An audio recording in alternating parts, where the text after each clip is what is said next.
finally a workplace that won't fight back. With these nice rounded edges, I will be able to walk through my shop, work on things without slashing or banging myself, bruising myself. This is going to be amazing to work with. This is a heavy-duty stainless steel table with casters. Only takes 4 quick steps to assemble. What do you say we put it together and then I'll take you through it. I'll show you some of those features and what my experience was like actually putting it together.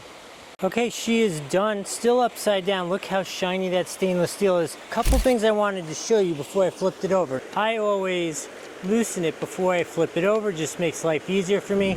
I peel it back here at the corners so it doesn't get pinched in there, so it's easy to pull off also. While we're down here, 2 other really nice things I wanted to show you. These edges are all rolled, right? So the stainless steel folds over, so it's a nice soft edge here. It is not an exposed sharp edge anymore. That is a really nice feature.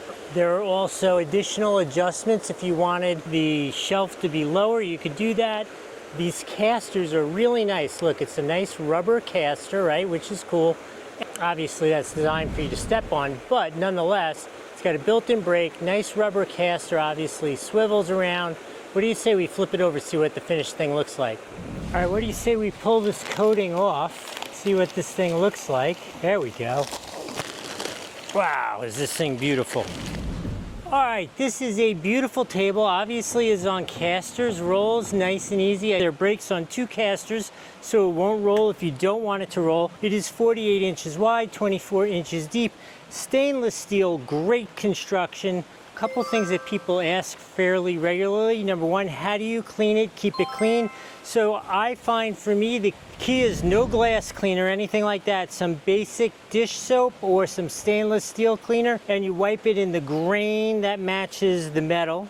The wheels do lock. That is a question I've seen in the past. It has this nice rolled edge here on the front, and on the back it has this nice lip, which is also really nice to work with. An additional pro tip, there are only 8 pieces of hardware to hold this all together. So what I do is, you saw in the video, I just put everything finger tight, nice and loose. Then once it's all together, then I tighten it down. Makes assembly much easier. Anyway, I hope this was helpful. I'm looking to hear what you've been doing up to this point. I will see you in the next video.